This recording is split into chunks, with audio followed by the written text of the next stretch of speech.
cheat on your wife with mine, I will burn your life to the ground. Way back in the early 20s, I began to suspect that my wife was up to something. Our two kids were about 4 and 6, still young, but not so young they couldn't tell you something about what had happened in their day. They started talking a lot about staying with my wife's parents during the day, which wasn't really that strange in and of itself, but since they lived about 90 minutes away, doing so 2 or 3 times a week seemed a bit much. That was basically every day she wasn't working at her part-time job. When I asked her about it, she denied it, but was never a good liar. So, I started tracking the mileage on her car, and sure enough, she was driving an extra 400 or so miles per week. I knew some shit was going on. Then one day I sat down at the computer, and she had left a sticky note with her AOL password written on it next to the keyboard. I could not resist and logged in to read her emails and saw a few email exchanges between her and her college BFF where they discussed how my wife was regularly fucking one of her ex-BFs from high school. No mention of details about him, other than my wife also talking shit about his wife, making fun of how she'd gotten fat after having kids. Anyway, I printed out these email exchanges and stashed them. I still needed to know the details, so I called a friend who was a cop, and he suggested I call a guy he knew that had left the force to become a PI. Ron was great.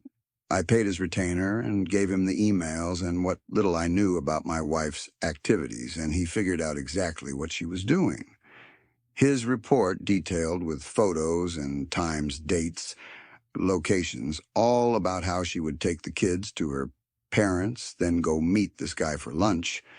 Then they'd go to a dumpy motel for a few hours, after which she'd pick up the kids and return home. At this point, I hired a divorce lawyer. My parents cheated on each other, and the fallout absolutely fucked mine and my siblings' childhood. It was something that was totally unacceptable. I also asked Ron to find out what he could about this guy. Ron absolutely came through. I learned his name, Bob, that he was married and had 3 kids. I also found out that he worked as a vice president of sales for his father-in-law's business. At this point, I had my lawyer draw up the divorce papers. I also asked Ron for a couple more copies of his report, and one more thing I wanted him to do for me. On the same day, I had my wife served with the divorce papers at her work.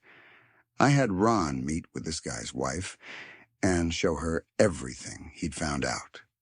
She seemed nice, and I figured that she deserved to know what her dear hubby was up to. What she did with that information was up to her. While the information about my wife's infidelity didn't really matter in my divorce proceedings, Bob's wife did a real number on him.